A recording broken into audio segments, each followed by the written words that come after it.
Welcome to the deep dive. So we're diving into something pretty momentous today. Absolutely. Historic, really. The election of the first American Pope happened May 8th, 2025. Cardinal Robert Prevost is now Pope Leo the 14th. And he's got this interesting background, right? Chicago native, but tons of experience in Peru. Exactly, decades there. So our mission really in this deep dive is to get past those initial headlines. Yeah, beyond the wow, an American Pope moment. Right. We want to look at the early signs, the information we have. What might it suggest about where he's headed, especially regarding the U.S.? And we've got various sources, right? News reports, his past statements, analyses, Yeah. trying to piece together a picture. Okay, so let's unpack this. Where do we even start? Well, the global impact is just huge, isn't it? Over 1 billion Catholics worldwide, now led by an American. That alone generates so much buzz. For sure. And questions. Lots of questions about shifts in focus, maybe policy. And these first clues, they're pretty intriguing. It's definitely complex. Okay, well, speaking of intriguing, that first interaction with the press right after the election, May 12th. Oh, yeah, the News Nation one, Robert Sherman. He asks, any message for the United States, and the Pope says, Many.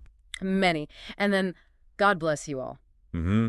Oh, and that just exploded online, didn't it? Totally went viral. People trying to figure it out. Was it just like a quick blessing? Maybe he misheard the question amidst all the noise? That's definitely possible. Those moments can be chaotic, lots of shouting.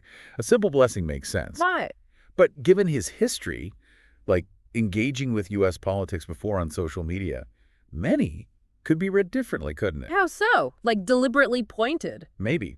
Or perhaps just acknowledging the complexity. The U.S.-church relationship isn't simple. Maybe it was a way to say there's a lot to say, but not right now in a soundbite. That's an interesting take. Sort of strategically ambiguous. Starting off carefully. Could be. Leaves things open. Doesn't commit them immediately. Yeah, the online debate was intense. Subtle jab. Holding back. We might never know for sure, but it certainly set a tone. It did. Mhm. And it makes you look harder at his past for more, well, concrete clues. Right, which brings us to some of his past statements and actions. This is where it gets really interesting, I think. Yes, much more tangible stuff here, like those posts on X back in February. He was still Cardinal Prevost then. What were they about again? He shared articles critical of J.D. Vance, specifically comments Vance made about Christian priorities and immigration. And didn't he mention something specific from Pope Francis? Yes, Ordo Amoris, the Order of Love, which Francis often uses to emphasize prioritizing the vulnerable, like migrants. So sharing that suggests he was aligning himself with Francis's view on that issue, compassion for migrants. Okay, so that sounds potentially more progressive, maybe, on that social issue? Seems that way, yes. But then our sources also flag his voting record, Illinois, Republican primary. Uh-huh. Which suggests, a personal political affiliation, perhaps. So you've got these criticisms leaning one way on social justice, but a voting history suggesting something else. How do you square that? Well, it might just mean he's not easily pigeonholed, right? Maybe he separates personal political leanings from his public stance on specific ethical issues based on church teaching. So less ideologically rigid, guided by principles rather than party lines on certain things. Possibly. Echoing Francis on human dignity, perhaps, even with a different personal voting history, it shows complexity. Which naturally leads everyone to wonder, okay, if he aligns with Francis on migrants, what about other areas like LGBTQ plus inclusion? Will he follow Francis there too? Ah, yes.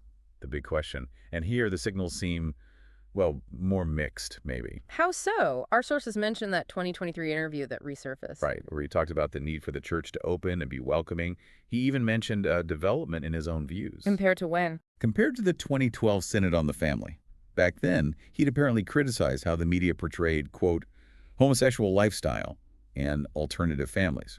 So the 2023 comments sound like a shift. He did say all people are welcome in the church. That sounds pretty inclusive. It does on the surface. But you have to hear the very next part of that quote, don't you? Which was? Doctrine hasn't changed. Right. The crucial caveat, welcome but within the existing rules? Exactly. It highlights that ongoing tension in the church. Pastoral outreach versus unchanging doctrine. And didn't he also have a specific stance on gender issues in Peru? Yes. Sources report that as a bishop there, he opposed putting what was termed gender ideology into school curricula. He apparently said it seeks to create genders that don't exist. Okay, so that sounds well, quite different from a purely progressive alignment, more traditional on that front. It certainly points to a more conservative view on gender identity issues, contrasting with the welcoming language elsewhere. And then there's the whole issue of blessing same-sex couples. That Vatican document from 2024 allowing non-liturgical blessings. Where did he stand? Well, the College of Cardinals report apparently indicated he took a middle path, neither fully embraced it nor outright rejected it. So, again, complicated. Cautious, maybe? Yeah.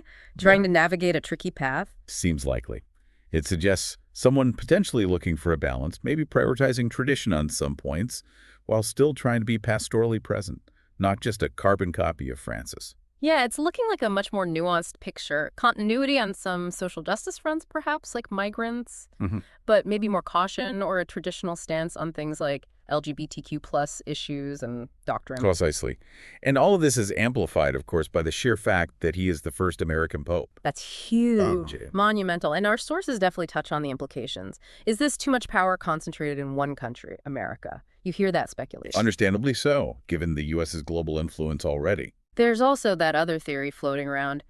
Could his election be like a response to the global political scene, a counterweight to some trends, maybe even related to Trump's influence somehow? That's a really interesting interpretation. The idea that the cardinals were thinking about the wider political climate, not just theology. Right. Maybe seeing him as a figure representing, I don't know, stability, or like some sources suggest, a kind of decency over dogma choice, even if he isn't radically left. It suggests the cardinals might have seen his American background and his specific profile as relevant to the world's current anxieties and political directions. A strategic choice in many ways. To really get the weight of all this, maybe we should quickly touch on what the Pope actually does, the Right. role itself. It's not just spiritual leader, is it? Not at all. I mean, the selection process itself, the conclave, is unique. Cardinals voting in secret, the smoke signals. White smoke for a new Pope. Exactly. But the job itself, okay, he's the spiritual head for, what, 1.3 billion Catholics, Yeah. Bishop of Rome, successor to St. Peter. He guides doctrine, unifies the church, represents it globally. It's immense. And it comes with massive challenges, right? Yeah. Especially now. Issues around LGBTQ plus rights, inclusion. These are constant points of tension and criticism the papacy faces. Definitely. And as we've seen, Pope Leo XIV seems to be positioning himself with that message of welcome, but crucially, within the existing doctrinal framework. That's a tough balancing act. It really is. And then the little practical things, like the Pope doesn't get a salary, the Vatican covers expenses. Right. And where will he live? Pope Francis chose the guest house, the Domus Sanctae Marthae, not the traditional apostolic palace. Yeah, will Pope Leo XIV follow Francis's simpler style or go back to the palace? It seems minor, but again, signals something about his approach to the papacy's trappings. Interesting detail. Okay, so as we wrap up this first look, this initial deep dive, let's Yeah. quickly recap the main threads we've pulled on. That's good. We started with that very brief, very cryptic, many message, sparked tons of debate. Mm-hmm. Then his past actions criticizing Vance on immigration, Yeah. referencing Francis, but also that Republican voting record. Complexity there. Definitely. Then the LGBTQ plus dimension, the language of welcome, the development he mentioned, but counterbalanced by the doctrine hasn't changed line, his past opposition to gender ideology, and that neutral stance on same-sex blessing. A very nuanced picture emerging there. And layered over all of it, the massive significance of him being the first American pope in this particular global moment. Absolutely. And it's so important for you listening to remember this is early days. Yeah. These are observations based on what we know now. Yeah, the real story, the true direction of his papacy, that's going to unfold over months and years Huh? through his decisions, his appointments, his encyclicals. Exactly. We're just seeing the opening moves. So here's something for you to think about as we finish up.